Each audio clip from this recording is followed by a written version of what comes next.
ದೀಪಕ್ ರಾವ್ ಹತ್ಯೆ ಆರೋಪಿಯ ಸಂಬಂಧಿಯಿಂದ ಉಸ್ತಾದ್ ಮೇಲೆ ಹಲ್ಲೆ. ಮದರಸದಲ್ಲಿ ನಡೆದಿದೆ ದಾಂಧಲೆ. ಧಾರ್ಮಿಕ ಶಿಕ್ಷಣದ ಮೇಲೆ ಎದ್ದಿದೆ ಹಲವು ಪ್ರಶ್ನೆ.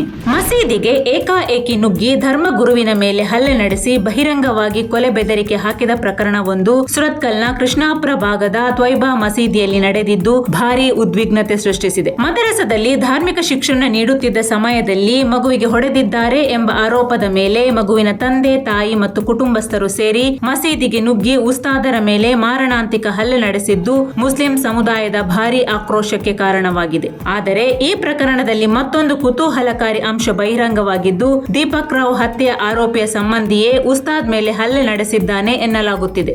ಹೌದು, ಮಸೀದಿಗೆ ಏಕಾಏಕಿ ನುಗ್ಗಿ ಹಲ್ಲೆ ನಡೆಸಿದ ಕುಟುಂಬಕ್ಕೂ 2018ರಲ್ಲಿ ನಡೆದ ಅಮಾಯಕ ಹಿಂದೂ ಯುವಕ ದೀಪಕ್ ರಾವ್ ಅವರ ಕೊಲೆಗೂ ಸಂಬಂಧ ಇದೆ ಎಂದು ವರದಿಗಳು ಹೇಳುತ್ತಿದ್ದು, ದೀಪಕ್ ಹತ್ಯೆ ಪ್ರಕರಣದ ಆರೋಪಿಯ ಸಹೋದರ ಸಂಬಂಧಿ ಮದರಸದ ಉಸ್ತಾದ್ ಮೇಲೆ ಹಲ್ಲೆ ನಡೆಸಿದ್ದಾನೆ ಎನ್ನಲಾಗುತ್ತಿದೆ. ದೇವರು ಆತನನ್ನು ಕ್ಷಮಿಸುವುದಿಲ್ಲ ಎಂದು ಮುಸ್ಲಿಮರೇ ಸಾಮಾಜಿಕ ಜಾಲತಾಣಗಳಲ್ಲಿ ಈಗ ಪೋಸ್ಟ್ಗಳನ್ನು ಹಂಚಿಕೊಳ್ಳುತ್ತಿದ್ದಾರೆ. ಇನ್ನೊಂದೆಡೆ ದೇಶವ್ಯಾಪಿ ಮದರಸಗಳಲ್ಲಿ ದಾಂಧಲೆ, ಅಕ್ರಮ ಚಟುವಟಿಕೆಗಳು ನಿತ್ಯ ವರದಿಯಾಗುತ್ತಿದ್ದು, ಅಲ್ಲಿ ಕಲಿಯುತ್ತಿರುವ ಮಕ್ಕಳ ಸುರಕ್ಷತೆಯ ಬಗ್ಗೆಯೂ ಹಲವು ಪ್ರಶ್ನೆಗಳು ಮೂಡುವಂತೆ ಮಾಡಿದೆ. ಈ ಬಗ್ಗೆ ಸರ್ಕಾರಗಳು ಎಚ್ಚೆತ್ತು ಅನಾಹುತಗಳನ್ನು ತಡೆಯುವ ನಿಟ್ಟಿನಲ್ಲಿ ಕ್ರಮ ಕೈಗೊಳ್ಳಬೇಕಾದ ಅನಿವಾರ್ಯತೆಗಳಿವೆ.